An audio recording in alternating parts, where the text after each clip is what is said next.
Yes, now come to question number 15. This time we will discuss such questions in which origin book is having overdraft balance. अब तक हो रहा था या तो balance as per cash book या तो balance as per passbook, favourable balance वाले origin. हाँ, अब हम लोग करेंगे वैसे क्वेश्चंस जिसमें कि ओवरड्राफ्ट होगा, ऑरिजिन बुक का ओवरड्राफ्ट कैसे समझते हैं वो टेक्निकल लाइंस भी आपको मैंने सिखा दिया है. ठीक है, यहां पे देखते हैं क्वेश्चन नंबर 15, टीएस गिरवाल का क्वेश्चन नंबर 15.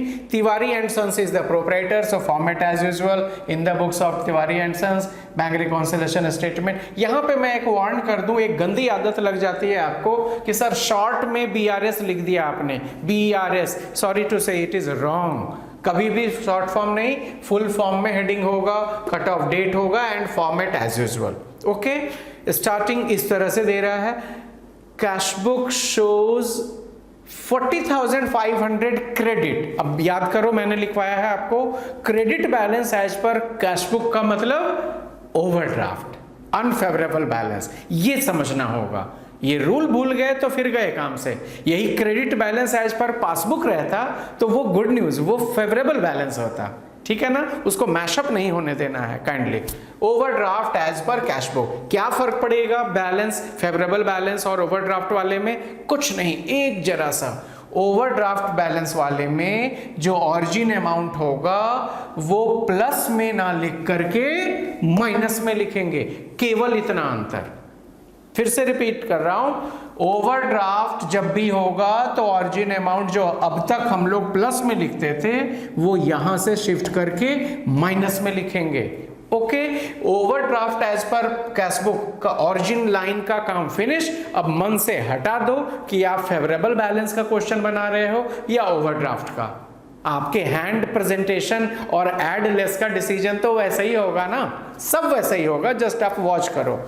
इसको हम लोग पॉइंट बाय पॉइंट डिस्कस करेंगे. A cheque of ₹5,000 drawn means payment का मामला, have not been presented for payment. ये रहा 5,000 मैंने चेक इशू किया पेमेंट के लिए, कैश बुक में घट गया, पासबुक में अभी वहीं का वहीं है. Origin book is cash book, so decision left hand से आएगा विच इज कंपैरेटिवली डाउन, सो ऊपर करना होगा इस हैंड को. ऐड का डिसीजन, ऐड का डिसीजन प्लस में. ओवरड्राफ्ट होने से डिसीजन में कहीं फर्क नहीं पड़ता.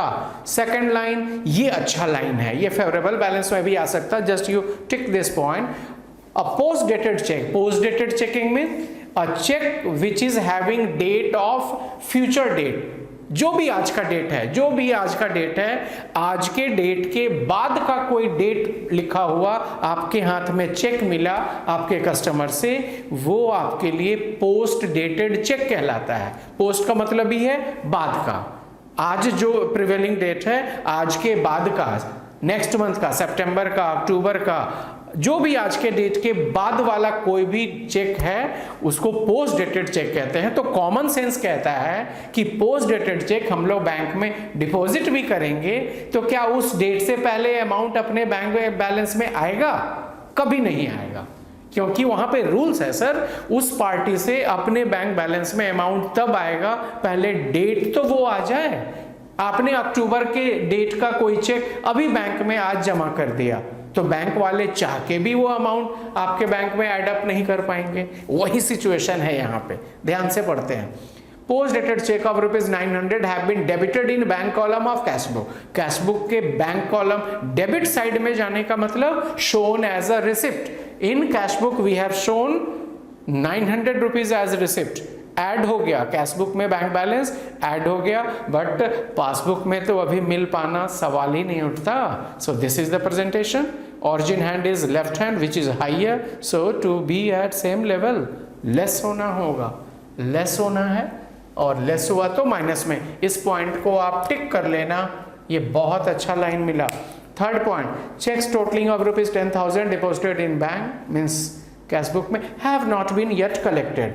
इसी लाइन में एक दूसरा पार्ट है, ठीक है ना, वहां पे कंफ्यूजन बनता है कि जो दूसरा पार्ट है 4,000 वाला चेक वो कहीं इसी 10,200 का है क्या? नहीं, वो एक लाइन में प्रिंट है बट दोनों दो सेपरेट अलग अलग क्वेश्चन है. Okay, so just think for 10,200, 10,200 का चेक मैंने बैंक डिपॉजिट किया, so in cash book have been added but still not collected in bank. Origin book cash book which is higher, 10,200 less करेंगे, third point में 10,200 less होगा। अब पढ़ेंगे end के बाद a cheque of ₹4,000 has been dishonoured. अब याद करो, चेक डिपॉजिटेड बट डिसऑनर्ड में क्या बताया था, बैंक बैलेंस, पासबुक के बैंक बैलेंस में उतना डिडक्ट हो जाता है, कॉम्पैरेटिवली अपना कैश बुक हैंड हाइयर रह गया, ये डाउन आ गया, तो इसके कंपैरिजन में कैश बुक हैंड ऊंचा रह गया, तो अब एक लेवल पे आने के लिए कैश बुक हैंड नीचे जाएगा, नीचे जाना मतलब लेस कर दिए 4,000। उस पॉइंट में दो पार्ट है, दोनों separate. Last fourth point, bill retired under rebate, ये भी याद करो, क्वेश्चन नंबर 6 में आपको डिस्कस किया था। रिटायरिंग ऑफ बिल का मतलब टाइम से पहले फर्स्ट पार्टी से सेकंड पार्टी को पेमेंट मिल रहा है, ठीक है ना, टाइम से पहले, जो मैच्योरिटी डेट था उस बिल्स रिसीवेबल का उससे पहले, वही सेम यहां पे रिपीट हुआ है। 10,000 का बिल्स रिसीवेबल है, bills of exchange under rebate of 150, मतलब actual give and take of the money 9850 का हुआ। 10,000 उस डॉक्यूमेंट पे लिखा है, बट समय से पहले देने के केस में जो रिसीविंग पार्टी है उसने 150 उसको रिबेट अलाउ कर दिया कि चलो छोड़ देते हैं, तो एक्चुअल गिव एंड टेक कितने अमाउंट का हुआ, -150 कर दो, 9850 का। अब फिर से डिसीजन क्या लेना है, whether we are paying party और वी आर रिसीविंग पार्टी। इसका क्लू कैसे पकड़ेंगे, लाइन के दूसरे हिस्से में देख लो, लिखा है but the full amount was credited in cash book. Cash book में क्रेडिट साइड होना मतलब पेमेंट है, we are paying party, we are paying party. अब देखते हैं, मेरे बैंक से है लिखा है have been retired by bank, means मेरे बैंक ने जो 150 डिडक्शन है रिबेट का उसको डिडक्ट करके 9850 पेमेंट किया नेक्स्ट पार्टी को, but in cash book we have deducted full amount. Passbook में 9850 डिडक्ट हुआ, 150 कंसीडर करके हम लोग जब कैश बुक में एंट्री करने गए तो ध्यान से ही हट गया कि हमने 150 कम पे किया है और गलती से हड़बड़ी में full amount have been shown as deduction. तो डिफरेंस कितने का रह गया, केवल 150 से अपना ऑरिजिन हैंड, ये लेफ्ट हैंड कॉम्पैरेटिवली डाउन है, तो इसको इक्वल लेवल पे लाने के लिए अप करना है। अप करना मतलब ऐड कर लिए और 150 रुपीज प्लस आइटम में डाल दिए।